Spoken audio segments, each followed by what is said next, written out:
I love you.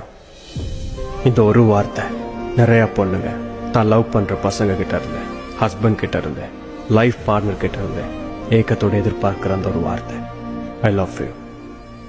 நிறையா பொண்ணுங்க ஏங்குவாங்க I love யூங்கிற அந்த ஒரு வார்த்தையை ஏன் இவன் சொல்லவே மாட்டேங்கிறான்னு. சில பொண்ணுங்க எப்போ பார்த்தாலும் சொல்லிக்கிட்டே இருந்தவன் இப்பெல்லாம் சொல்கிறானே இல்லை அப்படின்னு ஏங்குவாங்க. பட் இங்கே ரியாலிட்டி என்னென்னா, நிறைய பசங்க ஐ லவ் யூங்கிற வார்த்தையை தினம் தினம் சொல்லிக்கிட்டு தான் இருக்கிறானுங்க. பட் நிறைய பொண்ணுங்களுக்கு அது காதில் விழுறது கிடையாது. அவள் ஐ லவ் யூங்கிற வார்த்தையை ஐ லவ் யூன்னு சொல்கிறதுக்கு பதிலாக வேறு விதமாக சொல்லியிருப்பான். For example, hey good morning, good night, சாப்பிட்டியா, தலைவலிக்குது, டெப்லெட் போட்டியா. ரோட்டில் எங்கேயாச்சும் போகும்போது சடனாக அவங்க கையை பிடிச்சி இந்த சைடு இழுத்துட்டு அந்த சைடு வெஹிக்கிள்ஸ் வரும் அப்படின்னு சொல்லுவாள். அப்புறம் காரோட டோரை உங்களுக்காக திறந்து விடுறது. அப்புறம் பப்ளிக் பிளேஸில் ஹே ட்ரெஸ் அட்ஜஸ்ட் பண்ண மாட்டியா. யார் பார்த்தாலும் சரி கவலையப்பட மாட்டான், உங்கள் கையை இறக்கி பிடிச்சிக்கிட்டு ரோட்டில் நடந்து போவான். எல்லாத்துக்கும் மேலே ஒன்றும் யோசிக்காத, நான் இருக்கவும் கூட.